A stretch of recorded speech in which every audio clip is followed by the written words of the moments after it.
Hello, Rutland family. If I haven't met you or if it's been a while, I'm Miss Knight. I teach your child's 6th grade math, and I'm excited to share with you a strategy that we have been using this year called the UPS check strategy.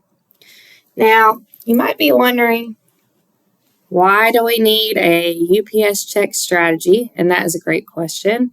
I actually spoke with many of you talking about how in 6th grade, the requirements of our standards tell us that to be proficient or distinguished in math, students must be able to solve contextual problems. And the way that they have to do that is by reading word problems, which I know is everybody's favorite part of math. Woo, word problems. We have to have a strategy for that because not only do the students have to comprehend the question, they also have to be able to apply mathematical reasoning to that question. And that is how we are going to utilize the UPS check strategy. So what does UPS stand for?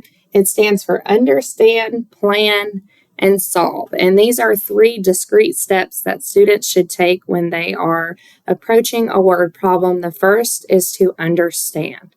So in that step, I encourage the students to circle any important numbers that they see and then underline what those numbers are talking about in the problem. And then if they think that this is necessary, I have them look through and find information that they don't need to solve the problem. And so, of course, we want the context for every problem, but in this step, we're trying to figure out what words we don't need anymore so that we can solve just the math portion of the problem. And then it's up to students to plan. They need to figure out what strategy that they're going to use to solve the problem. So this is where the comprehension meets the mathematical reasoning. After reading the problem and understanding the situation, what are you going to do to solve the problem that they've given you? Once you have your plan, you're going to solve. This is the part that most students, if they were successful in the U and P steps, are comfortable with if they are comfortable with math. They need to solve the problem, show their work, and then what I really encourage them to do, especially in 6th grade, is to show their reasoning as to why they did each step that they did. And thankfully in math, we can always go back around and check our answer, make sure that it makes sense within that context that we originally read, and feel pretty confident in our answer once we get through the UPS check strategy. With all that being said, I can say a lot of words about it, but I want to show you exactly how it works in action. So I'm going to model that for you right now. This is a question from Unit 3, which is the test that the students are about to take.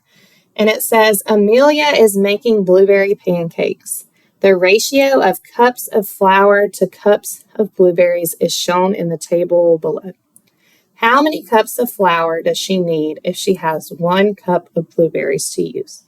So first, I'm going to start with the use step to understand.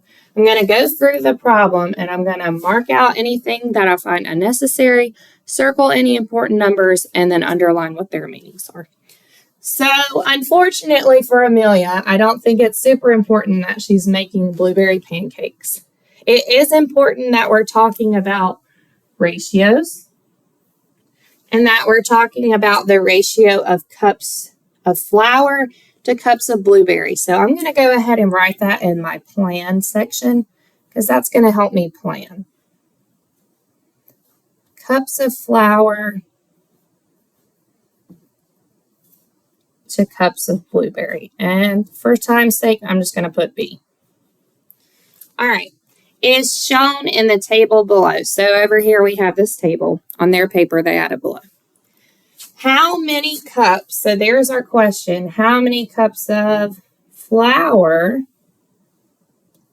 does she need if she has 1 cup of blueberries to use?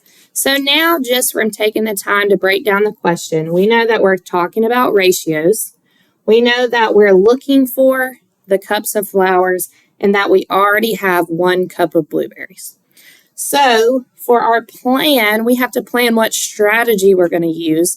And the strategy that I have been emphasizing for ratios is creating a proportion. So we're going to create a proportion with that information.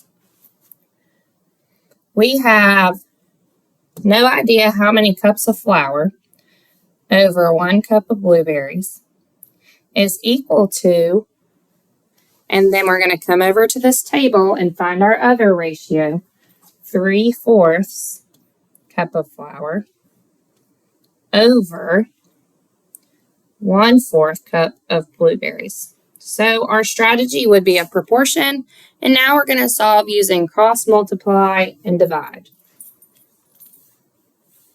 This step students are really comfortable with now that we're at the end of the unit. We've played a lot of look-its on the procedural way to solve a missing value in a proportion. Okay, and I can work this out by hand or I can plug it into my calculator, but at the end of the day, I am going to get 3 cups of what? Of flour. And the final step would be to ask students, if I have 3 cups of flour, does it make sense that I would have 1 cup of blueberries? And if you refer to the table, it does make sense that as we increase cups of flour to 3, we would have 1 cup of blueberry. So that's the strategy that we're using and that you can use at home to help guide your students through word problems. Thanks for listening.